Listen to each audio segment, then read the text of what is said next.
I'm Megan and I am here today to talk to you about the beautiful fabric and pattern that we're in this month's Lamazi Makers bag. So this month's had a slightly festive feel to it with this gorgeous fabric which can be worn any time of year, but the colours, the reds, the pinks, the purples are just perfect for any festivities, parties, anything that you're going to that you fancy something a little bit special and a little bit festive for.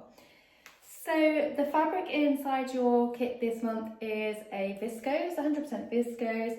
It's got a beautiful amount of swish and drape to it, as you can see, and it's really nice to work with. I always recommend when you are sewing with viscose that you finish the edges, the cut edges of the fabric before washing it. I use my overlocker, and that just helps to keep the fabric from fraying and keep its shape. If you don't have an overlocker, a zigzag stitch is fine.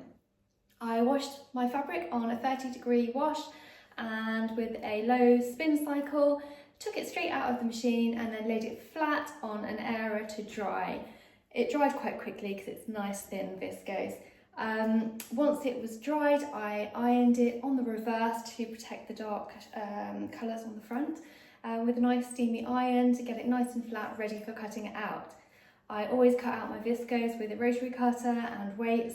If you don't have them, use your lots of sharp pins and your sharp scissors, and that will be fine too. It can be a bit shifty, so just make sure it's really secured before you start cutting out. So when I was sewing the dress, I also used a Microtex needle, size 60 or 70 should be fine. And again, that just helps prevent any snagging and looks after your fabric for you. In the kit with this beautiful fabric was a French pattern. It's by Lise Tailor. You may have seen her patterns before. Beautifully packaged, and it's got everything you need in here to walk you through the process of constructing this dress. Because the instructions, because the company are French, the instructions have been translated and a few parts maybe might not make sense, and a few parts are quite scant, should we say. Don't go into a lot of great detail. So my biggest and top tip for you today would be to watch the YouTube tutorial before you start sewing. There is a Lise Tailor tutorial on YouTube, like I said, that shows you the whole process of constructing this beautiful dress. It is in French, but if you click on the captions button, it does give you an option to auto-translate into English, which is what I did, and I found that incredibly useful. You may have to pause and rewind here and there because it's hard to read and watch at the same time, but I would honestly say watch the video before you do anything so you've got an idea of the construction process. There are a few techniques in here that you may not have used before. There is a lining inside the bodice at the front and you have to bag that out at the shoulders. The dress is stitched using the burrito method to keep it all nice and clean on the inside, which is lovely. But again, you may need to just watch the video. If you're anything like me, I'm a visual learner and it really helps to watch somebody doing it first. Another top tip would also be mark your notches very, very clearly. So there are lots of notches on this pattern on the bodice, which looks a bit unusual, but that's to accommodate the twist front. So you've got centre points at the top and at the bottom, and you've also got notches which indicate where you need to stop sewing, so they're really, really crucial. Make sure each and every one of these notches is on your pattern, your fabric, once you've cut it out. If you miss them, it can get confusing or you can end up doing things wrong. So mark those notches, very important. It's the same on the bodice as well. You have points where you need to start and stop the zip. Obviously, we've got our darts here and you've got your V-neck. Talking of the V-neck, when you start to construct the pattern, it does recommend that you stabilise the neckline with Prim tape or any brand, but I have Prim. This is an iron-on interfacing that basically goes on your cut edges to prevent it from stretching out. So you put it on, I think it's actually on the lining rather than the bodice. If you don't have any of this to hand, you can use a stay stitch, which is just a slightly shorter stitch than normal, and that just does the same thing. I would also, this isn't in the pattern, but I would highly recommend that you do the same on the cut edges of the skirt.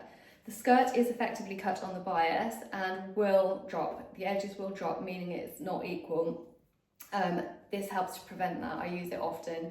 So put that on the cut edges on the wrong side of your fabric, obviously, And again, if you don't have this, just use a slightly smaller than normal straight stitch to go along within the seam allowances.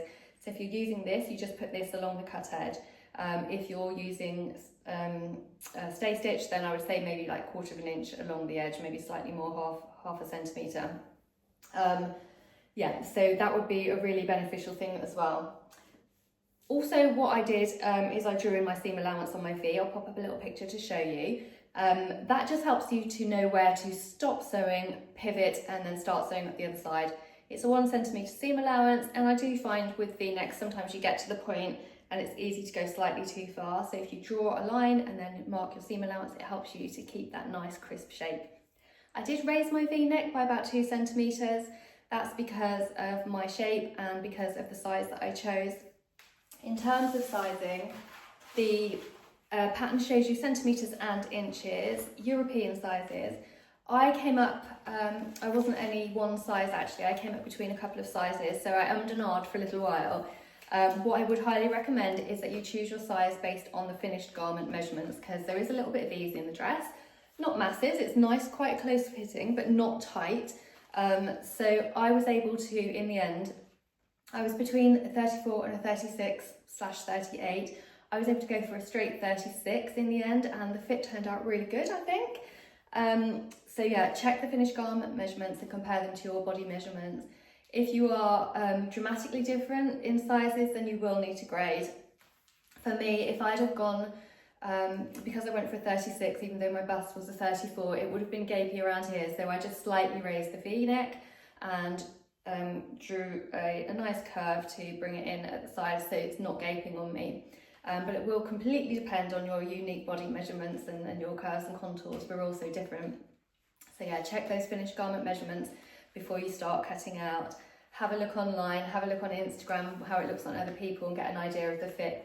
I would say the pictures are fairly accurate of the fit. It's kind of semi-fitted.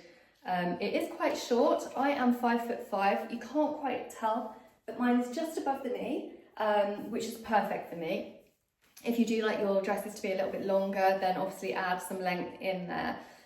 But for me, I'd say it was perfect.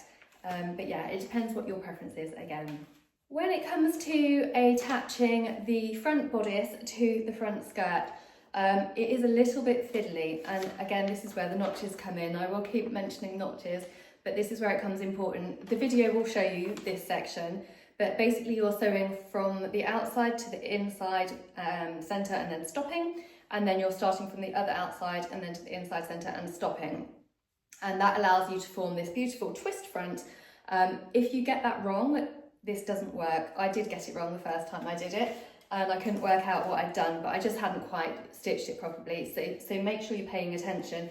When you're attaching the skirt, you start from the side, go to the middle point, stop, and then you go from that side, go to the middle point and stop, and that encloses it and seals everything in. But you're actually left with like a little gap in the middle which allows you to form this twist. If you don't have that, then I think your fabric's not going to sit as nicely.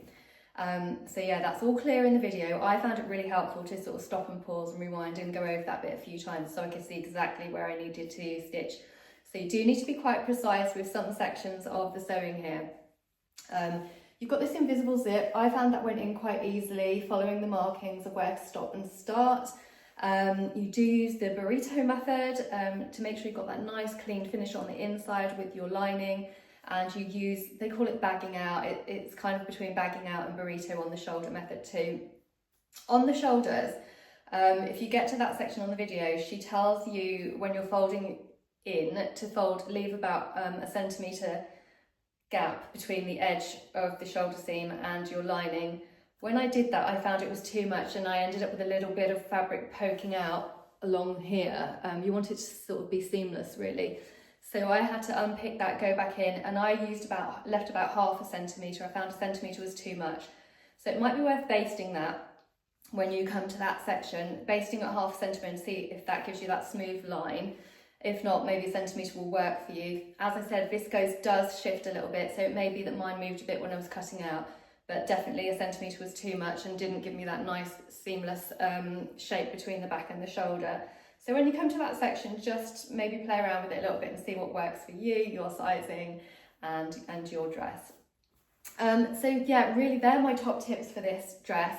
I hope you enjoy it, and I really hope you love wearing it. It is a beautiful dress, and I know that I'm going to enjoy wearing it. I'm lucky enough to have a December birthday, so this will definitely be coming out for a birthday celebration for me. If you've got any questions, let us know.